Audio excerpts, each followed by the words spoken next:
रक्षा राज्य मंत्री Shri Ajay ji Bhatt, chief of army staff general Manoj ji Pande, defence secretary doctor Ajay Kumar ji और director general border road organisation lieutenant general Rajeev ji Chaudhary और यमोडी के सारे सीनियर ऑफिशियल्स, मेरे मीडिया के मित्रों और वीसी के माध्यम से जुड़े हमारे बीआरओ के बहादुर कर्मयोगियों।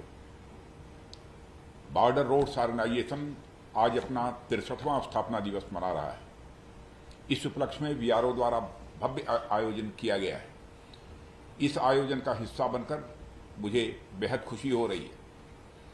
मैं बीआरओ परिवार के सभी सदस्यों को बीआरओ स्थापना दिवस की हार्दिक बधाई भी देता हूं और शुभकामनाएं भी देता हूं। मुझे बताया गया है कि इस अवसर पर आप लोगों ने बीआरओ एट 63 नामक एक मल्टी डायमेंशनल एक्सपेडिशन भी शुरू किया था, जिसका आज यहां समापन हुआ है।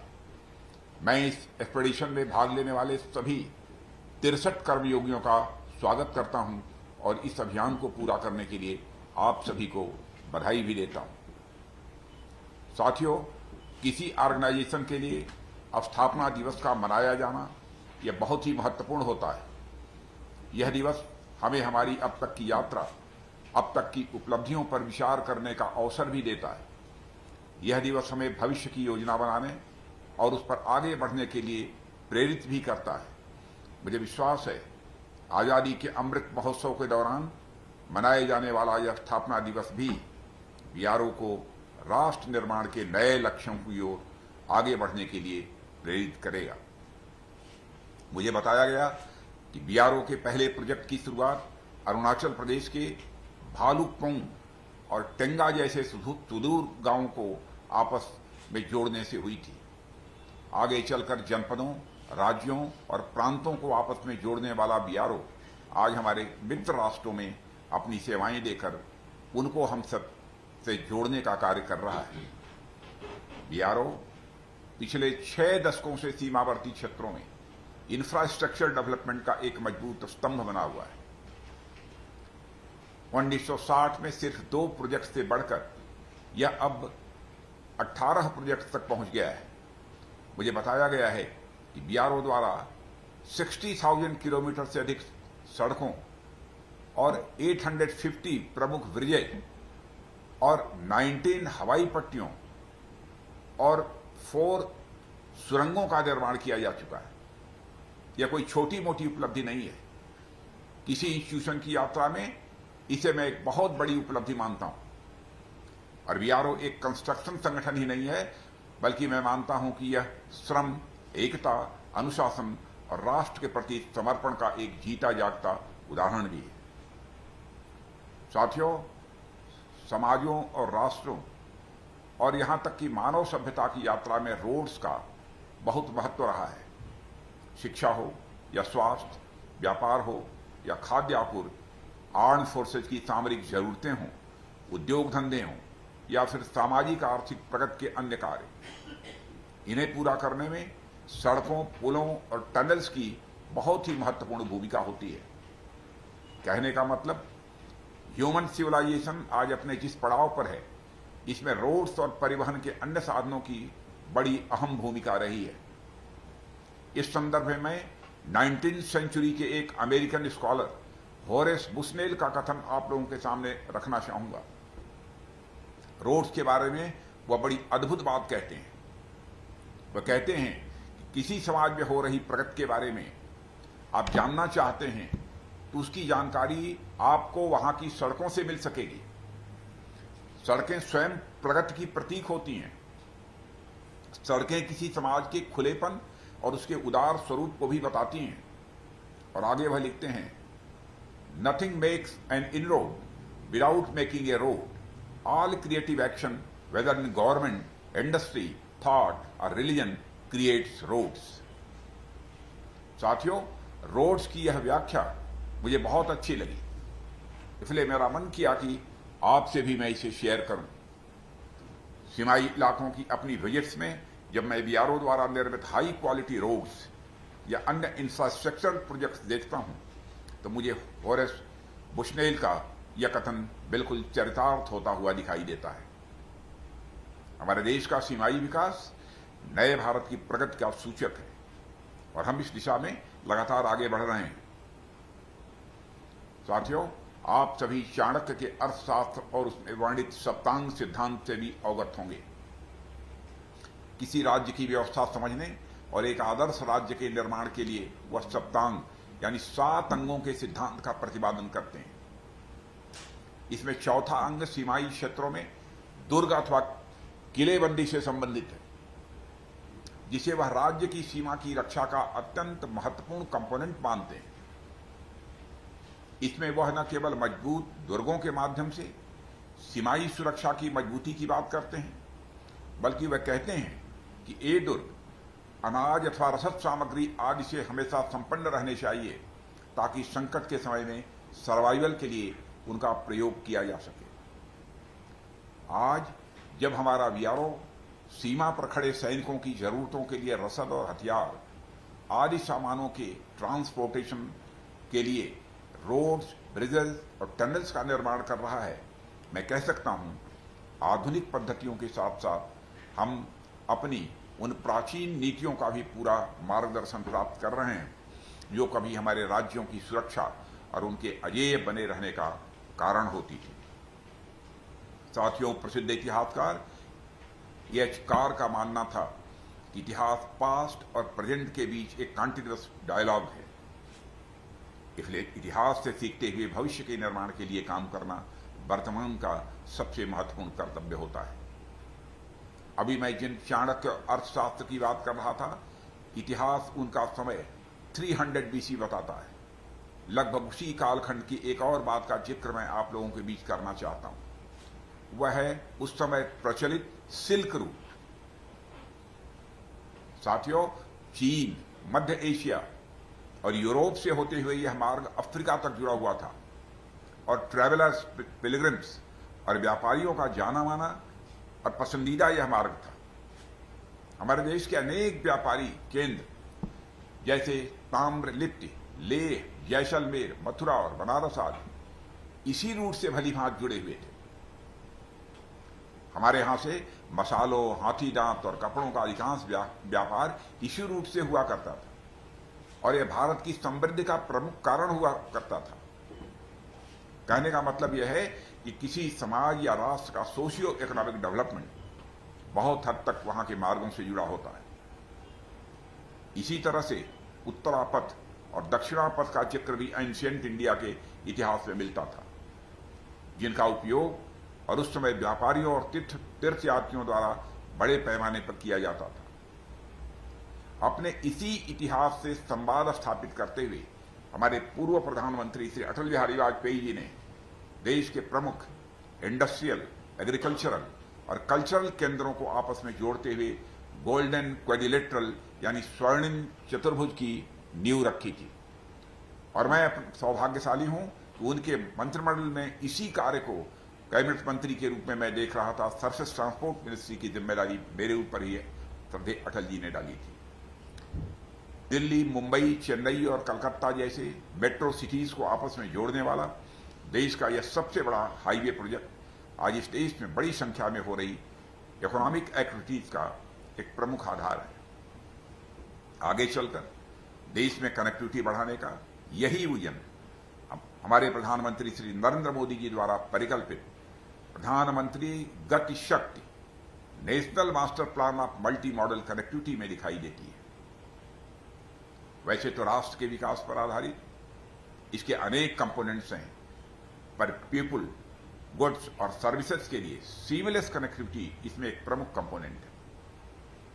आने वाले समय में यह निश्चित ही राष्ट्र के विकास में मास्टर स्ट्रोक प्लान साबित होगा। साथियों, किसी राष्ट्र की प्रगति एक दिन की प्रक्रिया नहीं होती है।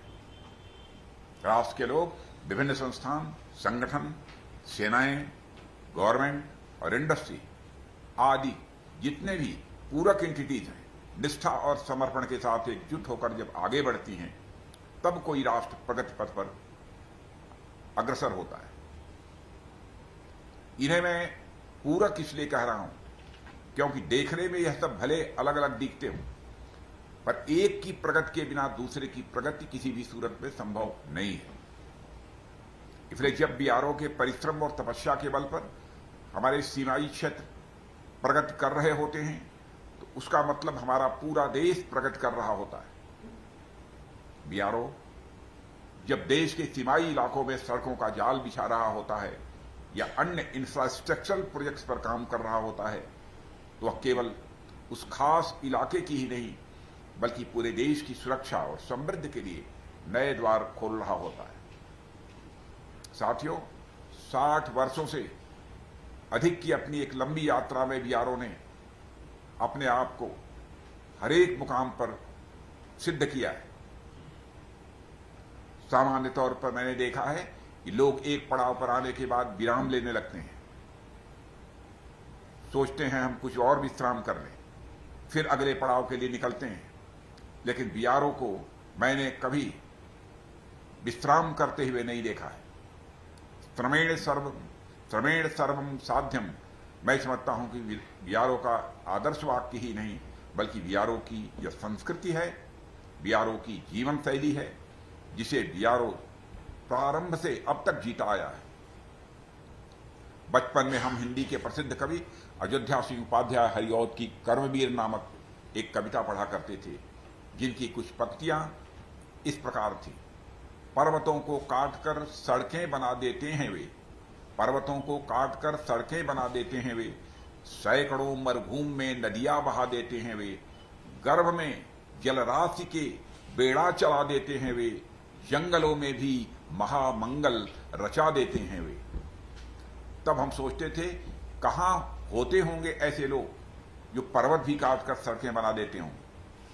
कवि का तो काम है कल्पना करके कविताएं लिखना, और इसमें सच्चाई भी होती है क्या, पर आगे चलकर जब मैंने आप जैसे एक नहीं अनेक कर्मवीरों को देखा तब मुझे लगा यह कविता आप लोगों के लिए ही शायद लिखी गई थी और पूरी सच्चाई के साथ लिखी गई थी।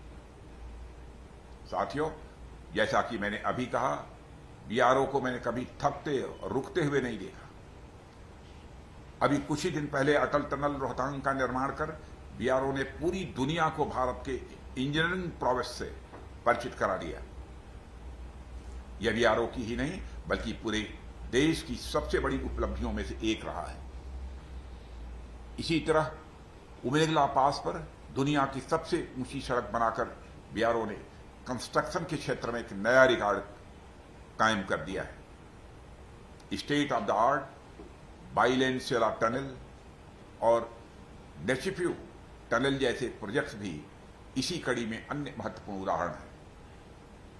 सिंगल और डबल लेन दोनों प्रकार के मॉड्यूलर ब्रिज लॉन्च करके बीआरओ ने सुदूर क्षेत्रों में केवल बेहतर कनेक्टिविटी प्रदान की है और देश की सुरक्षा व्यवस्था को भी सुदृढ़ करने में अपना योगदान दिया है।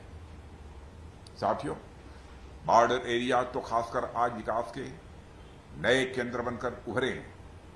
उत्तर पूर्व जैसे क्षेत्र न केवल अपना विकास कर रहे हैं बल्कि पूरे देश के समग्र विकास का नया गेटवे बन रहे हैं। हमारी नॉर्थ ईस्ट का क्षेत्र साउथ एशिया और साउथ ईस्ट एशिया के मिलन का भी यह क्षेत्र है। नॉर्थ ईस्टर्न स्टेट्स की अच्छी खासी सीमाएं नेबरिंग कंट्रीज के साथ मिलती हैं और वे साउथ ईस्ट एशिया के साथ इकोनॉमिकली और कल्चरली इंटीग्रेटेड हैं। इस तरह हमारा नॉर्थ ईस्ट बिम्स्टेक कंट्रीज के साथ रिलेशंस में अपनी अहम भूमिका निभाता है। ऐसे में इन क्षेत्रों का विकास हमारी राष्ट्रीय और अंतर्राष्ट्रीय स्तर पर प्रगति दोनों के लिए महत्वपूर्ण है। कंस्ट्रक्शन की अपनी प्रमुख भूमिका से आगे बढ़ते हुए यह संगठन बीआरओ कैफेज और हाल ही में लॉन्च टूरिज्म वेबसाइट आज के माध्यम से सुदूर क्षेत्रों में टूरिज्म को बढ़ावा देने की ओर आगे बढ़ रहा है। और यह सब निश्चित ही बीआरओ के लगातार बढ़ते कद को दर्शाता है। और साथियों, नॉर्दर्न सेक्टर में पिछले कुछ समय में बढ़ी चाइनीज प्रेजेंस से हम सभी अवगत हैं। माउंटेनस एरियाज में कंस्ट्रक्शन की अपनी दक्षता के कारण वे बड़ी शीघ्रता से मनचाही जगहों पर अपनी पहुंच बनाने की कोशिश करते हैं। बीआरओ को भी मैं समझता हूं उनके पैरेलल ही टेक्नोलॉजी के भरपूर उपयोग के साथ और तेज गति से अपनी कैपेबिलिटी बढ़ाने पर जोर देना चाहिए। और मैं कह सकता हूं बीआरओ इस काम को बखूबी कर रहा है। सरकार अपनी ओर से इस दिशा में पूरा प्रयास कर रही है। हाल ही में बीआरओ के कैपिटल बजट में 40% की बढ़ोतरी की घोषणा के साथ सरकार ने देश की सुरक्षा और सीमावर्ती क्षेत्रों के विकास की अपनी प्रतिबद्धता को दोहराया है। साथियों, सीमावर्ती क्षेत्रों का विकास वहां के आर्थिक विकास के साथ साथ हमारी कॉम्प्रिहेंसिव डिफेंस स्ट्रेटजी का एक मेजर पार्ट है। देश की सुरक्षा के लिए केवल नए और बड़े बड़े साजो सामान और हथियार ही पर्याप्त नहीं होते। जहां उनकी जरूरत है, सेना को वह सब सरकार उपलब्ध करा ही रही है, पर उससे कहीं आगे बढ़ते हुए जन भागीदारी भी हमारी ओवरऑल डिफेंस स्ट्रेटजी का एक बहुत ही इंपॉर्टेंट पार्ट है। सीमाई क्षेत्रों की जनता जितनी संपन्न होगी, उन क्षेत्रों की सुरक्षा को लेकर वह उतनी जागरूक और साथ ही साथ सजग भी होगी, ऐसा मेरा मानना है। और देश के नागरिकों से बड़ी ताकत इस दुनिया में और कोई नहीं है, यह भी मेरा स्पष्ट मानना है। फिर जैसे जैसे समय बदलता जा रहा है, देश दुनिया के बाकी हिस्सों में विकास बढ़ता जा रहा है। हम अपने सीमाई क्षेत्रों के विकास में भी तेजी से आगे बढ़ने के लिए कमिटेड हैं। बॉर्डर रोड ऑर्गेनाइजेशन इसमें निश्चित ही बड़ी अहम भूमिका निभा रहा है। और साथियों, जो लोग हमारी सुरक्षा के लिए दिन रात लगे हुए हैं, जो इस देश की सीमा के संतरी हैं, उनको अधिक से अधिक सुविधाएं उपलब्ध कराना यह हमारी सर्वोच्च प्राथमिकता है। वैसे तो आमतौर पर संतरी को कमतर आंक लिया जाता है, उसका मूल्यांकन ठीक तरीके से नहीं किया जाता है। आम बोलचाल में किसी बात पर कहा जाता है कि मंत्री से संतरी तक कोई नियम लागू हो गया, यानी मंत्री को शीर्ष पर माना जाता है और संतरी को सबसे निचले पायदान पर संतरी क्या होता है, इसे इकबाल साहब के सारे यहां से अच्छा गीत में देखा जा सकता है। इसमें उन्होंने पर्वतों में सबसे ऊंचे हिमालय को संतरी कहा है। मैं खुद ऐसा मंत्री हूं जो अपने देश के संतरी को, उनके कद को अपने से कहीं ऊपर मानता हूं। और जब भी उनसे मुलाकात होती है, स्वाभाविक रूप से एक सम्मान का भाव उनके प्रति मन में पैदा होता है, और यह सम्मान हमेशा ही रहता है। लेकिन प्रत्यक्ष रूप से देखने के बाद स्वाभाविक रूप से इसमें वृद्धि भी होती है। मैं सचमुच ऐसे कर्मयोगियों को मैं नमन करता हूं, और हम उनके त्याग और तप की तो कोई कीमत नहीं चुका सकते हैं, पर उनके लिए अधिक से अधिक सुविधाएं जुटाने का जरूर प्रयास कर सकते हैं, जिसमें बीआरओ प्रथम साझीदार के रूप में हमेशा हमारे साथ रहा है। साथियों, मैं पुनः आप सभी की सराहना करता हूं। हमारा बॉर्डर रोड ऑर्गेनाइजेशन तेजी से अपने कदम आगे बढ़ा रहा है। सरकार भी उसी गति से कदम ताल करते हुए आगे बढ़ रही है। न केवल बजटरी सपोर्ट, बल्कि अन्य सभी प्रकार के सपोर्ट के लिए भी सरकार हमेशा बीआरओ के साथ खड़ी रही है और आगे भी खड़ी रहेगी। इसका मैं आप सभी को विश्वास दिलाता हूं। और इस स्थापना दिवस पर हम सभी एक नया संकल्प लें, नई ऊर्जा के साथ अनवरत आगे बढ़ते रहने का प्रण लें। यही इसकी सार्थकता होगी, और आपकी कीर्ति, आपका यश निरंतर फैलता रहे। आप दिन दूनी रात चौगुनी गति से आगे बढ़ें, इसकी मैं कामना करता हूं। और इस अवसर पर अधिक कुछ न कहते हुए मैं एक बार पुनः director general border road lieutenant general Shri Rajiv Chaudhary, उनकी पूरी टीम और समस्त बीआरओ के कर्मयोगियों को अपनी हार्दिक शुभकामनाएं देता हूं, और जो उन्होंने उत्कृष्ट कार्य किया है उसके लिए मैं बधाई देते हुए अपना निवेदन समाप्त करता हूं। आप सबको बहुत बहुत धन्यवाद।